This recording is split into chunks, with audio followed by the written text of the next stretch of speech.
Hello दोस्त, दर्पण शिक्षा केंद्र में आप सभी का स्वागत है। जैसा कि आप लोग जानते हैं कि बहुत दिन से हम लोग इस पे चर्चा कर रहे हैं सीटेट 2022 और 23 के पेपर के बारे में। इसमें हम लोग कुछ दिन मैथ पढ़े थे, पेपर फर्स्ट और पेपर सेकंड के लिए। उसके बाद कुछ वैदिक गणित के सूत्र के माध्यम से क्वेश्चन को सॉल्व किया गया था, और उसमें जो भी डाउट है या जो भी उसका आंसर दिया जाए या जो समझ में नहीं आए वे इस नंबर पर कॉल कर सकते हैं या उस पर व्हाट्सएप कर सकते हैं। ठीक है, तो आज हम एक ऐसा वैदिक गणित के माध्यम से शिक्षण सूत्र का जानकारी प्राप्त करेंगे। देखा जाए, इसमें हम लोग का है, सब लोग जानते हैं कि आगमन विधि होता है और एक क्या होता है, निगमन विधि। दो विधियों के बारे में सभी विषय वस्तु में पढ़े जाते हैं। जैसे कि सीटेट में 5 सब्जेक्ट हैं, सीडीपी, हिंदी, संस्कृत, इंग्लिश और मैथ, ईवीएस, ये सब विषय हम लोग का। तो इसमें हम लोग आगमन निगमन बार बार आता है और ये बच्चे का कंफ्यूजन आता है, उसमें से हम लोग दूर करने के लिए प्रयास करेंगे। देखते हैं, आगमन विधि और निगमन विधि, ये दोनों विधि है। हम लोग कहते हैं कि आगमन से निगमन की तरफ चलते हैं तो क्या होता है, और निगमन से आगमन की तरफ चलते हैं तो क्या होता है। इससे पहले हम लोग जानेंगे कि इस दोनों विधि, आगमन और निगमन विधि का जनक कौन है। आगमन और निगमन विधि का जनक कौन है? तो इस विधि के जनक जो है अरस्तु हैं। कौन है? इस विधि के जनक अरस्तु हैं। ठीक है, ये जान गए। तो यहाँ से हम लोग का 1 नंबर का क्वेश्चन होता है कि इस विधि के जनक कौन है। आगमन विधि और निगमन विधि का जनक अरस्तु। उसके बाद एक क्वेश्चन आता है हिंदी में कि व्याकरण जो होता है, व्याकरण पढ़ाने की विधि सर्वप्रथम या सर्वोत्तम विधि कौन सी है? तो वह हमारा है आगमन विधि। व्याकरण पढ़ाने की जो विधि होती है, सबसे अच्छा विधि या उसको सर्वोत्तम विधि बोलते हैं, तो वह है आगमन विधि। ठीक है, इसके बाद चलते हैं, आगमन जो होता है, आगमन का मतलब होता है आगमन से लेकर निगमन तक। इसका मतलब उदाहरण से नियम की तरफ। ये एरो का चिन्ह दिया गया है, आगमन से चलना है हमको कहाँ, निगमन तक। तो ये आगमन, पहले हम आगमन में क्या करते हैं, उदाहरण देते हैं। जैसे मान लीजिए कि किसी भोजन के बारे में बताना है।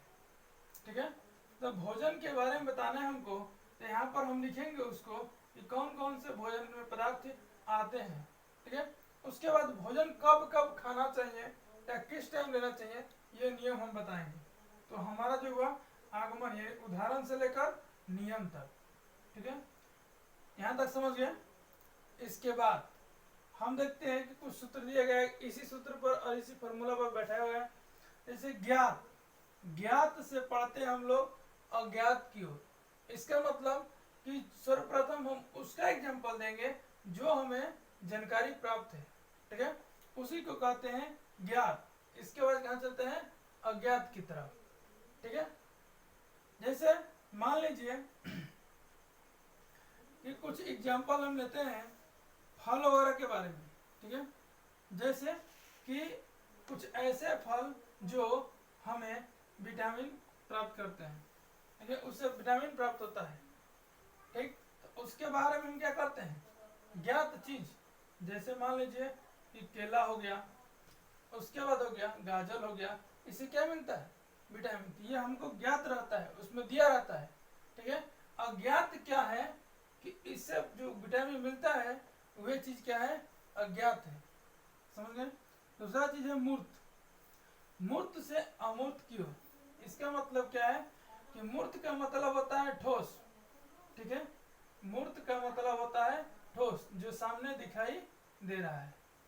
ठीक है, मूर्त का मतलब क्या होता है, ठोस, जो सामने दिखाई दे रहा है। अमूर्त का मतलब क्या होता है, जो उसके बारे में कल्पना करते हैं।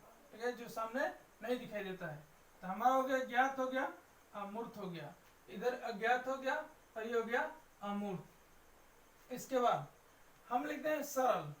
सरल से जटिल की ओर। इसका मतलब क्या होता है कि मान लीजिए हमको क्या करना है कि किसी बच्चे को जोड़ सिखाना है, किसी बच्चे को जोड़ सिखाना है।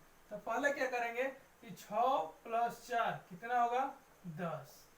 ठीक है, ऐसे ऐसे एक एक अंक का हम उसको क्या करेंगे, क्वेश्चन को समझाएंगे। उसके बाद क्या करेंगे, जटिल उसको देंगे कि जैसे हमारा हो गया 87 + 50 यानी 50, क्या होगा 87 + 50, ये उसके लिए तो हार्ड हो गया, ये हमारा हो गया जटिल। तो इसका मतलब कि इसमें इसको जोड़ेंगे कितना होगा 7, आइए जोड़ेंगे तो कितना होगा 8 × 5 = 13। ऐसे ऐसे हम करके पहले सरल यानी कि छोटा छोटा और आसान विधि हम बताएंगे कि कैसे होता है, उसके बाद क्या चलेंगे जटिल पे। ठीक है, इसके बाद हमको होता है पूर्ण। पूर्ण से अंश की ओर, यानी कि पूर्ण के अंश के मतलब हुआ कि वैसे चीज को हम एग्जाम्पल देंगे, उसके बाद अंश के बारे में उसके बताएंगे, यानी कि नियम के बारे में बताएंगे। ये हमारा होता है पूर्ण से अंश। उसके बाद होता है विशिष्ट।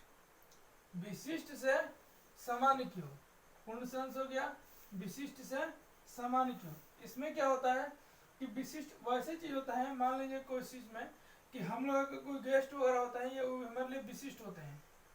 एक ऐसे कोई प्रोग्राम किए या टीचर डे मना रहा है, उसमें कुछ क्या करते हैं कि किसी गेस्ट को बुलाते हैं, टीचर डे मनाने में किसी गेस्ट को बुलाते हैं, तो क्या होते हैं विशिष्ट होते हैं हमारे लिए। और जो सामान्य लोग होते हैं वे क्या होते हैं सामान्य, जिनको सभी लोग में बैठाया जाता है। जैसे मान लीजिए स्टूडेंट, हमारे क्या है तो गेस्ट हुआ हमारा विशिष्ट और स्टूडेंट लोग क्या हुआ सामान्य, तो वे होता है विशिष्ट से सामान्य की ओर। अगला है विश्लेषण से संश्लेषण की ओर। इसको देखते हैं, विश्लेषण से संश्लेषण का मतलब क्या होता है। विश्लेषण का मतलब होता है विस्तार करना, और संश्लेषण का मतलब होता है जुटाव करना। यानी कि जैसे हमको मान लीजिए करना है, लिखना है पर क ल म, ठीक है, तो क्या करेंगे हम कि क + ल + म, ठीक है, क ल म, ये काम किए विश्लेषण कर रहे हैं, यानी इस चीज का विस्तार कर रहे हैं। और जब इसी को इकट्ठा एक साथ लिख दिए क ल म, इसको क्या कर रहे हैं संश्लेषण। ठीक है, ये हमारा संश्लेषण हो गया, ये हमारा क्या हुआ विश्लेषण, दोनों अलग अलग है।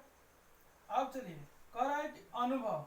अनुभव से तर्क की ओर, अनुभव से तर्क की ओर। इसका मतलब कि मान लीजिए जैसे हम देते हैं कि दांत दर्द करता है, क्या करता है दांत दर्द करता है, तो लौंग क्या होता है लौंग को दिया जाता है, तो लौंग से क्या होता है दांत जो निमन होता है। उसके बाद क्या करते हैं, तो ये हमारा अनुभव पिछले कहानी है, तो अनुभव बता रहा है। उसके बाद इसमें तर्क दे रहा है कि पुराने लोग जो क्या होते हैं, जो हमसे बुजुर्ग लोग हैं, ऐसा कार्य या ऐसा नुस्खा दे रहे थे।